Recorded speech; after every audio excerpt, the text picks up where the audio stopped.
Autonomās apsildes iekārta automašīnās šķiet lieka greznība tikai līdz tam brīdim, kad zvirbuļi aiz salas sāk paši krist no kokiem. Kopā ar Webasto oficiālo pārstāvi Kāgā Knutsonu apskatīsim jaunākās tendences šī specifiskā papildu aprīkojuma piedāvājumā.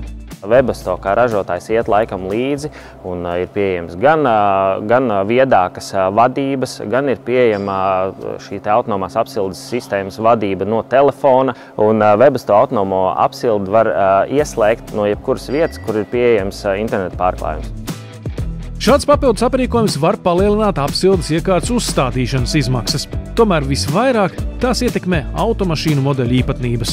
Cenu kategorijā atšķirās gan marka modelis, gan izvēlētās apsildes veids, gan izvēlētās vadības veids, bet šeit mēs runājam aptuveni no 1,5 līdz 3,000 eiro. Autonomās apsildes iekārtas, kas darbojas ar degvielu, arvien biežāk uzstāda komerctransportā. Turklāt ne tikai kabīnē, bet arī kravas telpā. Ja mēs runājam par komerctransportu, tad noteikti, ka lielākais jautājums būtu, kāpēc man tas būtu vajadzīgs. Atbilde ļoti vienkārši.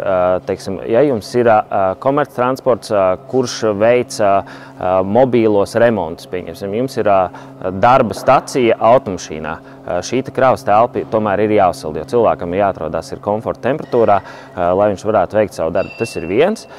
Protams, kad armija, kurā arī šie cilvēki ilgstoši, iespējams, arī uzturās šajā automašīnā, neiedarbinātā automašīnā, šī apsilde būtu jāveic.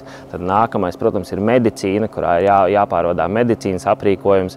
Ja temperatūra ir zem nulles, tad iespējams viņš var tikt bojāts.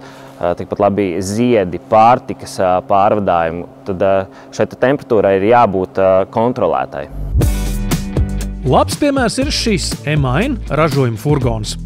Arī mūsu ilgadīgais sadarbības partneris Baltika Agro, atjaunojot savu autoparku, ir izvēlējies Webasto autonomo apsildi, lai nodrošinātu siltumu savā mobilajā darbnīcā. Lai autonomā krāsniņa lieki neaizņemtu vietu, tā uzstādīta zem pasažiera sēdekļa. Pats sildītājs atrodas pasažieru kabīnē zem pasažieru krēsla, tā, lai mēs neaizņemtu vietu kravas telpā, tur būtu vairāk vietas, lai viņš nevarētu tikt saskādēts un arī netiktu nobloķēta gaisa plūsma. Siltā gaisa izvads atrodas tieši blakus slīdurvīm. Šeit ir gaisa izvads, tātad no šejienes nāk jau siltais gaiss iekšā kabīnē. Autonomās apsildes vadība ir programmējama un atrodas vadītāja kabīnē. Šajā gadījumā tas ir novietots augšpusē. Šeit mēs varam ieslēgt pašu sildītāju, iestatīt vēlamo temperatūru, iestatīt vēlamo apsildes ilgumu vai pēc nepieciešamības arī iestatīt taimeri. Ja mēs zinām, ka vēlamies, lai šis sildītājs ieslēdzās 8:00 no rīta, šeit mēs to varam izdarīt un arī saprogrammēt visas 7 dienas uz priekšu.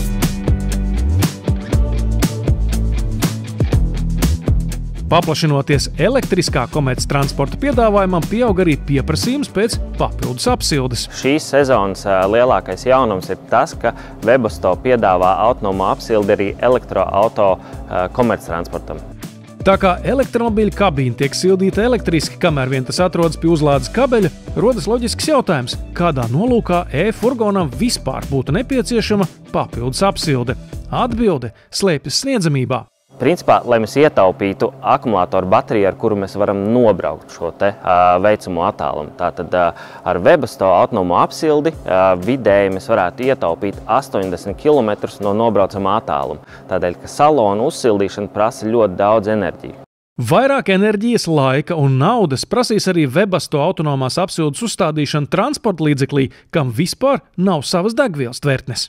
Tikai jāpaturprātā ir tas, ka Webasto autonomā apsilde elektroauto darbojās uz dīzeļdegvielu. Tātad ražotājs ir izstrādājis risinājumu, izstrādājis arī bāku, izstrādājis instrukcijas, kā tiek uzstādīts šāds risinājums, un viņš darbojās uz degvielu.